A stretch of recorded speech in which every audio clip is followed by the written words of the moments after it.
Ang alamat ng kabayo. Sa isang payapang baryo sa paanan ng bundok, masaya at tahimik na namumuhay ang mag-asawang Ayong at Karing.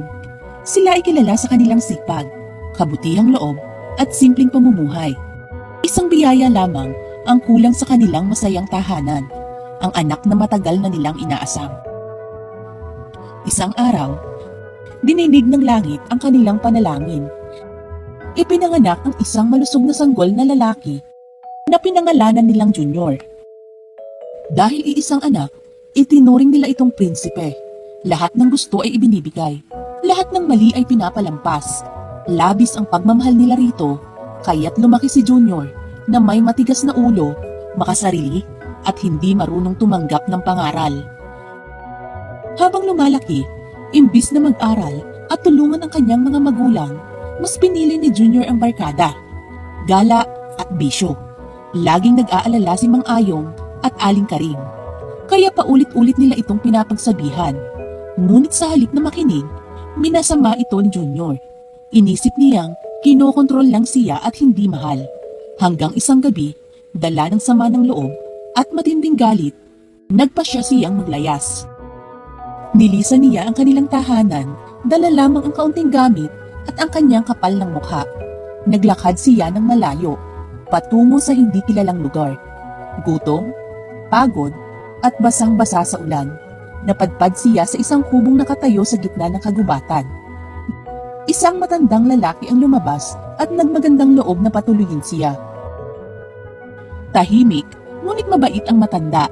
Pinakain siya, pinatulog, at kinaumagahan ay maayos siyang kinausap. Ako'y may anak din noon, katulad mo. Wika ng matanda. Walang magulang ang gustong mapahamak ang anak. Baka pwede mong balikan ang iyong mga magulang at humingi ng tawad. Mahal ka nila.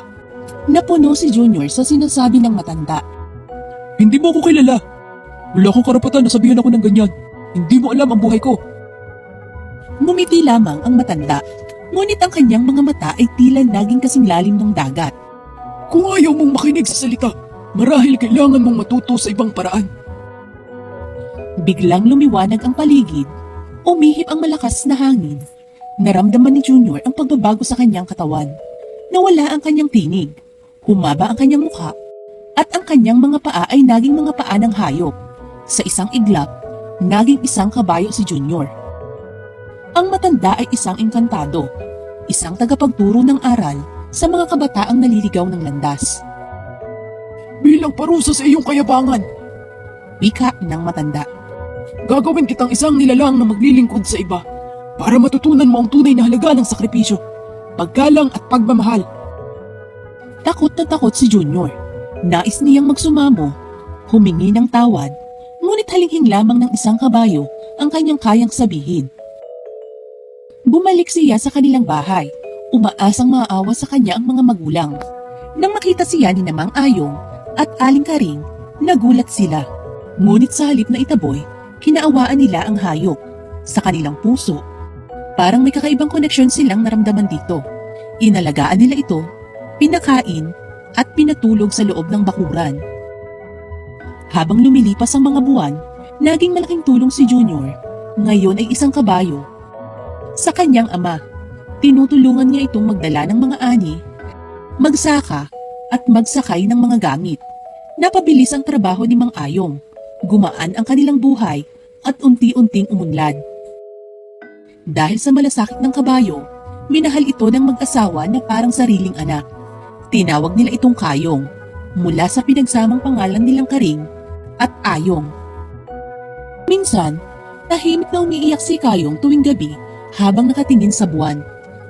Sa puso niya ay may panghihinayang, pagsisisi at matinding pagnanais na muling makapagsalita upang humingi ng tawad sa kanyang mga magulang at pasalamatan sila sa walang sawang pagmamahal.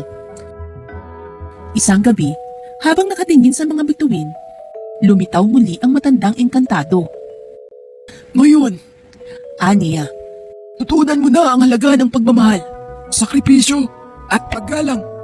Ngunit ang mga sugat ng nakaraan ay may marka.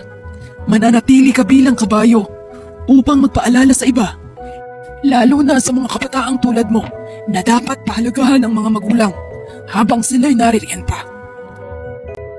Mula noon, naging bahagi ng kasaysayan ang kwento ni Kayong at sa paglipas ng panahon, ang salitang kabayo ay nagmula raw sa pangalang Kayong, isang paalala na kahit tayo magkamali, may aral sa bawat pagkadapa at may pag-asa sa bawat pagsisisi.